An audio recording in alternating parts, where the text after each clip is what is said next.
نحمده ونصلي ونسلم على رسوله الكريم أما بعد فأعوذ بالله من الشيطان الرجيم بسم الله الرحمن الرحيم اللهم صل على سيدنا ومولانا محمد وعلى آل سيدنا ومولانا محمد وبارك وسلم وصل عليه۔ السلام علیکم ورحمۃ اللہ وبرکاتہ۔ عالمہ سیدہ نور الہدا آپ سب کو اسلامک وظائف چینل پر خوش آمدید کہتی ہوں اور امید کرتی ہوں کہ آپ سب بخیر و عافیت ہوں گے۔ محترم ناظرین و سامعین، بچے کی پیدائش یقیناً تمام والدین کے لیے بے انتہا خوشی و مسرت کا باعث ہوتی ہے۔ ہر ماں باپ یہی چاہتے ہیں کہ ان کا بچہ صحیح سلامت اس دنیا میں آئے، جس کے لیے حمل کے پہلے دن سے ہی حاملہ خاتون کا بہت خیال رکھا جاتا ہے۔ بچے کی پیدائش کے وقت عورت کو انتہائی تکلیف دہ عمل سے گزرنا پڑتا ہے، جو کہ بسا اوقات ماں اور بچے کے لیے خطرناک بھی ثابت ہو جاتا ہے۔ آج کل کے ڈاکٹر حضرات اس بات سے بخوبی واقف ہیں کہ عورتیں بچے کی پیدائش کے وقت کی تکلیف سے کس قدر ڈرتی ہیں، تو انہوں نے حاملہ عورت کے گھر والوں کو دونوں ہاتھوں سے لوٹنے اور اپنا وقت بچانے کے لیے سی سیکشن یعنی آپریشن کو فروغ دے رکھا ہے۔ بعض ڈاکٹرز تو خواتین کو خود ہی آپریشن پر یہ کہہ کر آمادہ کر دیتے ہیں کہ نارمل ڈیلیوری میں بہت تکلیف ہوتی ہے، سی سیکشن میں آپ کو درد کا پتہ بھی نہیں چلے گا۔ بعض دفعہ بچے کی کنڈیشن کریٹیکل ہونے کا بہانہ کر دیتے ہیں، جس سے والدین سی سیکشن پر مجبور ہو جاتے ہیں۔ ڈاکٹرز اس بات کی بھی قطعی کوئی پرواہ نہیں کرتے کہ حاملہ خاتون کے گھر والے سی سیکشن کا بوجھ برداشت بھی کر سکتے ہیں یا نہیں۔ حالات کی نزاکت دیکھتے ہوئے لوگ قرض لینے پر مجبور ہو جاتے ہیں۔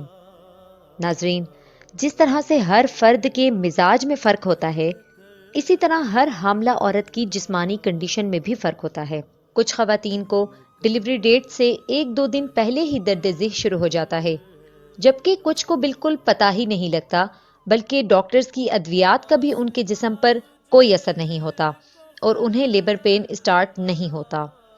آج میں آپ کو ڈیلیوری کے وقت سی سیکشن سے بچنے کا ایک ایسا وظیفہ بتاؤں گی جس سے انشاءاللہ سیزیرین کے چانسز کم ہو جائیں گے۔ یہ وظیفہ ہماری وہ تمام بہنیں بیٹیاں کر سکتی ہیں جنہوں نے ابھی کنسیو کیا ہے، یا انہیں کچھ ماہ گزر چکے ہیں، یا ان کا آخری مہینہ ہے۔ اور یہ وظیفہ وہ خواتین بھی کر سکتی ہیں جنہیں ڈاکٹرز نے سی سیکشن کنفرم کر دیا ہے۔ لیکن اس سے پہلے تمام نئے آنے والوں سے گزارش ہے کہ ہمارے چینل کو سبسکرائب کریں، ساتھ ہی بیل آئیکن کو بھی پریس کریں تاکہ ہر نئے آنے والی ویڈیو کی نوٹیفیکیشن آپ کو موصول ہوتی رہے۔ ویڈیو کو لائک اینڈ شیئر بھی ضرور کریں۔ معزز ناظرین، سی سیکشن سے پیدا ہونے والے بچے اور نارمل پیدا ہونے والے بچوں میں ذہنی اور جسمانی طور پر بھی فرق دیکھنے میں آتا ہے، اور جب ایک عورت کا پہلا بچہ ہی آپریشن سے ہو جائے تو پھر سمجھ جائیں کہ باقی بھی آپریشن سے ہی ہوں گے، کیونکہ آپریشن سے خون کا ضیاع کافی مقدار میں ہوتا ہے۔ اگلے حمل کے لیے عورت میں کافی کمزوری آ جاتی ہے اور وہ درد برداشت کرنے کی سکت نہیں رکھتی۔ دوسرا یہ کہ اگر کوئی حاملہ عورت ہمت کر کے درد برداشت کرنے کے لیے راضی ہو بھی جائے تو بھی اس کے آپریشن اسٹیچز کے کھلنے کا خطرہ زیادہ ہوتا ہے، جو انتہائی خطرناک ہے۔ معزز ناظرین، اس وظیفے پر عمل کر کے نہ صرف آپ آپریشن سے بچ سکتے ہیں بلکہ انشاءاللہ ان تمام مسائل پر قابو بھی پا سکتے ہیں۔ وظیفہ یہ ہے کہ حاملہ خاتون کو روزانہ 1 مرتبہ سورہ یاسین بذات خود پڑھ کر پانی پر دم کر کے پی لینا ہے۔ یہ انتہائی آسان وظیفہ ہے۔ ہمارے گھر کی اکثر خواتین کو سورہ یاسین حفظ ہوتی ہے، اس لیے سب بآسانی اس وظیفے پر عمل کر سکتی ہیں۔ تو روزانہ نارمل ڈیلیوری کے لیے اس سورت کو پڑھ کر پانی پر دم کر کے پئیں، انشاءاللہ اس سے آپ سی سیکشن سے بھی بچ جائیں گی اور ایک فطری طریقے سے بچے کو جنم دیں گی۔ معزز ناظرین، یہ قرآن کریم کا کرشمہ ہے کہ اس کی ایک ایک آیت میں ہمارے لیے شفا ہے، لہٰذا مکمل یقین کے ساتھ حاملہ خواتین اس عمل کا آغاز کریں، انشاءاللہ بچہ نارمل ہوگا۔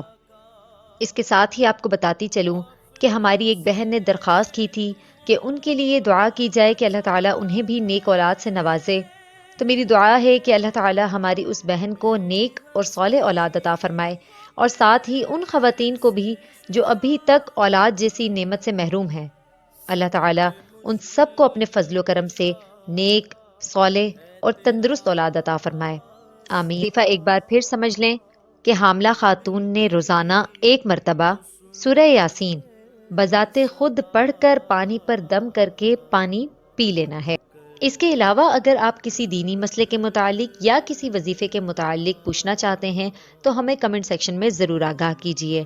اللہم صلی علی سیدنا و مولانا محمد وعلی آل سیدنا و مولانا محمد وبارک وسلم وصلی علیہ وما علینا الا البلاغ المبین۔